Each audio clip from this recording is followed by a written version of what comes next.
Hi folks, this is Don Meissner with the North Country Fishing Report. Just talked a little while ago to my buddy Justin Waltz, who lives down south of us in the Watertown area. And I said, Justin, tell me about what the fishing's like right now. And he says, immediately says, I'm going to tell you. Right now, bass are gorging themselves on crayfish. And I think a lot of times we forget this. We've been drinking our own our own pills, I guess, or something, because we've told ourselves that the one way to catch bass right now is with drop shots or something that looks like that in the St. Lawrence River and these other waterways. But before there were gobies, and drop shots pretty much represent the easy picking that fish have to get gobies in the St. Lawrence River. But before gobies got here, which we thought was going to ruin everything, crayfish were the number one bait and food for bass and a lot of other species. And so I think we need to remember this. So I said to Justin, okay, so your fishing has shown that he says, these fish that we're catching are so fat right now, and the crayfish are almost coming back up on them. They're eating so much. And I said, so if I tell people that they need to fish crayfish and they want something artificial that resembles or looks like a crayfish, what would you recommend the most?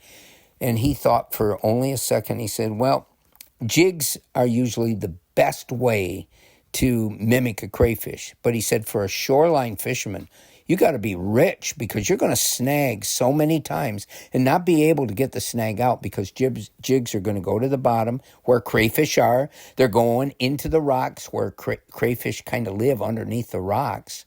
And you're going to snag and lose them and lose them and lose them. So what he recommended is using some kind of soft plastic creature bait, hooked Texas style, with a single hook, with a hook point buried.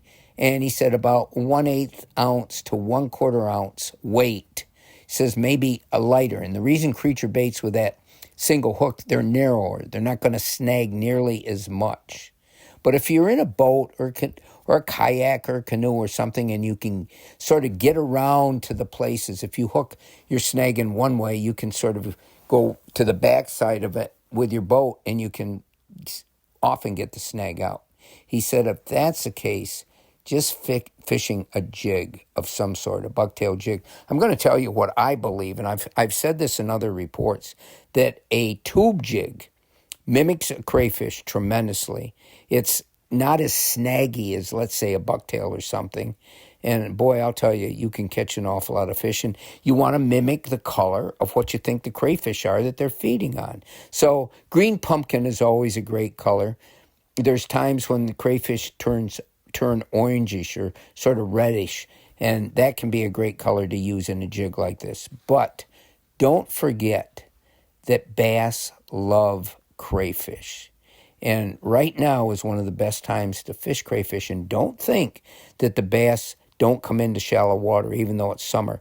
They will feed in shallow shoals and rocky ledges and so forth in the early morning particularly. Then they might retreat as the sun gets more direct and gets warmer into deeper water in the afternoon.